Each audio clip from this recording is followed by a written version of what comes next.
बड़ा ही की पॉइंट आपने हाईलाइट किया। वैसे तो हम समझ सकते हैं कि कोई भी अदम एतमाद पाकिस्तान में किस तरीके से कामयाब होती है, खास मखसूस उसकी सपोर्ट चाहिए होती है, लेकिन बैरिस्टर सैफ के ऊपर आपने खासा एक वो रखा है पॉइंट। अब लोग उनको अपनी पार्टी में भी खासा उस नज़र से देखेंगे, वैसे तो वो एक अलग नज़र से देखते ही हैं उनको, लेकिन अब और ज़्यादा उनकी उठने बैठने पर मज़ीद वो एक होगा उनके ऊपर। अच्छा ये बताइए मीर साहब के फजलुर रहमान साहब जो अली अमीन साहब से बड़ी सख्त एक अगर हम इख्तिलाफ कहें या लड़ाई कहें, और अली अमीन साहब भी जब मौलाना के साथ बातचीत भी हो रही थी तो भी अली अमीन साहब की स्टेटमेंट्स उनके खिलाफ आते हुए रुकती नहीं थी, और मौलाना साहब ने हालांकि कुछ दफ़ा रिफ्रेन भी किया, उनके बारे में जवाब भी नहीं दिए, लेकिन अली अमीन साहब ने फिर भी अपने आप को जो है वो रोका नहीं। तो अपने बदतरीन दुश्मन को, सियासी दुश्मन को मौलाना साहब रेस्क्यू कर गए, ये हम कह सकते हैं?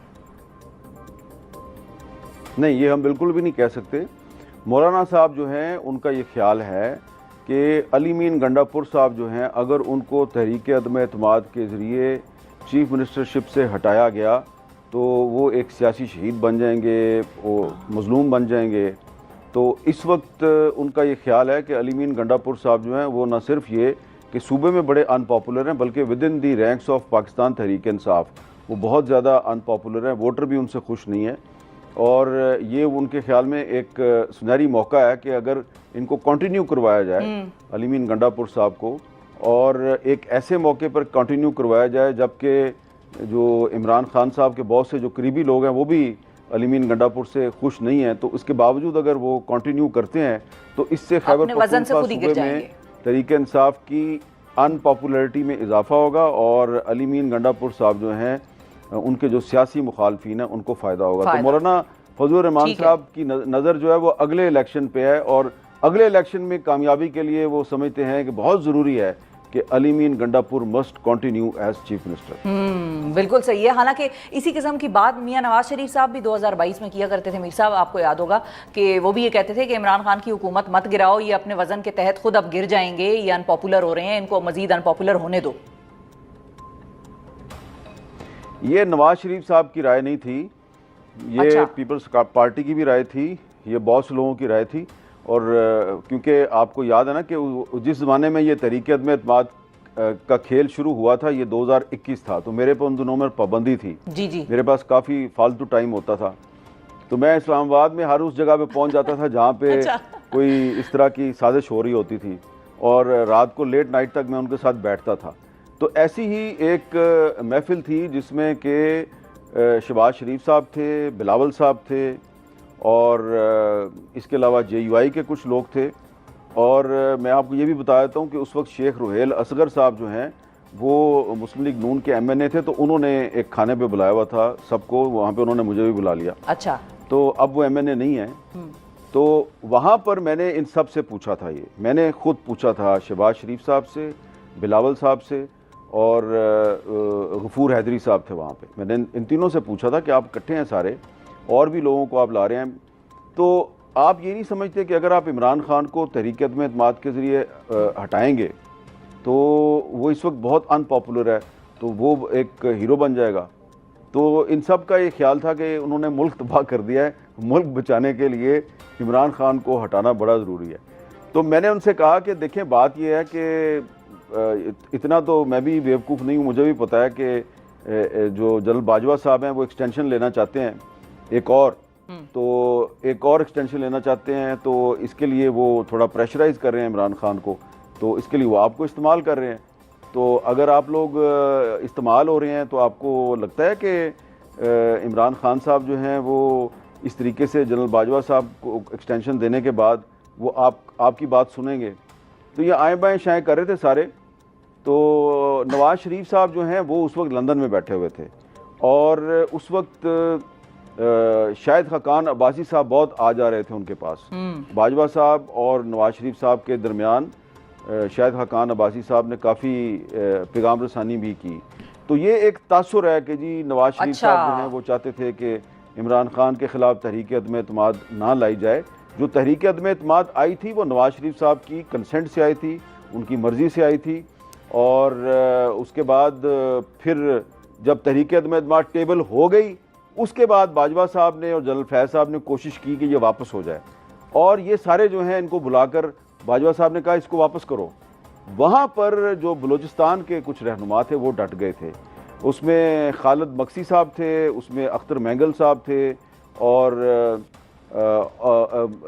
एक और बलूचिस्तान के रहनुमा थे। 3-4 जो बलोच रहनुमा थे ये डट गए थे। तो ये तासुर बिल्कुल गलत है कि जी नवाज शरीफ साहब जो हैं वो तहरीक जमात के। लेकिन मीर साहब यही दोनों हजरात फिर पीडीएम हुकूमत का भी हिस्सा बने थे, अगर उस वक्त वो डट भी गए थे कि हम नहीं इसका वो बनते पार्ट। आप अख्तर मैंगल साहब की बात कर रहे हैं और खालिद मक्सी साहब की बात कर रहे हैं? जी हाँ, ये बिल्कुल बने। खालिद मक्सी साहब जो है उन्होंने तो जनरल बाजवा को यहाँ तक कहा था उस मीटिंग में कि बाजवा साहब मैंने तो अभी 24 घंटे पहले जो है बाप पार्टी जो है उसकी तरफ से प्रेस कॉन्फ्रेंस का ऐलान किया और मैंने इनकी हमायत की है। तो अब आप कह रहे हैं जी कि तहरीक एतमाद वापस लो और इमरान खान शुड कंटिन्यू। तो ये तो फिर आप इस तरह करें, फिर आप मार्शल लॉ लगा दें इस मुल्क में, अगर आपने इस तरह ही करना है। तो ये देखिए ज़रा, बाप पार्टी जिसके बारे में कहा जाता था कि वो बिल्कुल इस्टेब्लिशमेंट की जेब में थी, उसके रहनुमा खालिद मक्सी साहब ने इनकार कर दिया। बाद में अख्तर मैंगल साहब पीडीएम में शामिल हुए, लेकिन फिर उनके इख्तलाफात हो गए, क्योंकि वो उनके इख्तलाफात इमरान खान से भी हुए थे। वो इमरान खान के साथ भी एक पॉइंट पर उनके साथ गए थे कि आप लापता अफराद का मसला हल करें। जब वो मसला हल नहीं हुआ, उन्होंने उनका साथ छोड़ दिया।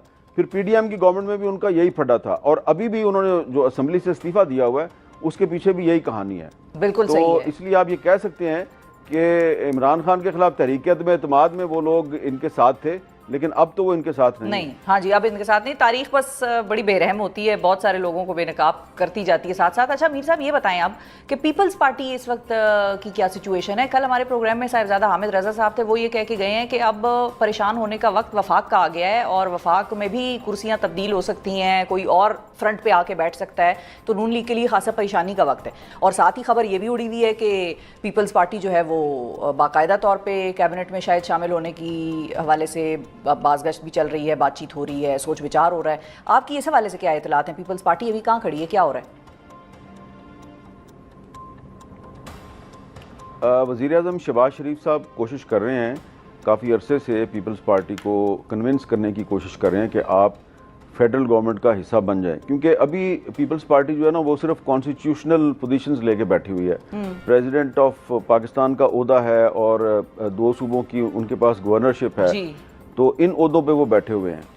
तो लेकिन शहबाज शरीफ साहब चाहते हैं कि वो कैबिनेट में भी शामिल हो जाए। उसके लिए उन्होंने उनको 5-6 बड़ी अहम वजारतें भी ऑफ़र की हैं। इस पर पीपल्स पार्टी के अंदर इब्तदा में ये राय थी कि हमें इनके साथ शामिल हो जाना चाहिए, लेकिन फिर बिलावल भुट्टो जरदारी साहब जो हैं उन्होंने जब सलाह मशवरा किया, अपनी सेंट्रल एग्जीक्यूटिव कमेटी के अरकान से बातचीत की, तो उनका ये ख्याल था, ख़ास तौर पे जो पीपल्स पार्टी पंजाब के जो रहनुमा हैं, कि जी हमारी तो लड़ाई चल रही है मुस्लिम लीग नून के साथ सूबा पंजाब में, उन्होंने जो वादे किए थे वही पूरे नहीं किए, तो प्लीज़ आप इनका फेडरल गवर्नमेंट का हिस्सा ना बने। तो बिलावल भुट्टो जरदारी साहब ने अभी 2 दिन पहले भी ये कन्वे किया है कि हम फ़िलहाल फेडरल गवर्नमेंट में शामिल नहीं होना चाहते। इसकी एक देखें सीधी सी वजह भी है। इसकी एक वजह ये है कि ठीक है, वो वजह यह है कि ठीक है, सुप्रीम कोर्ट ऑफ पाकिस्तान ने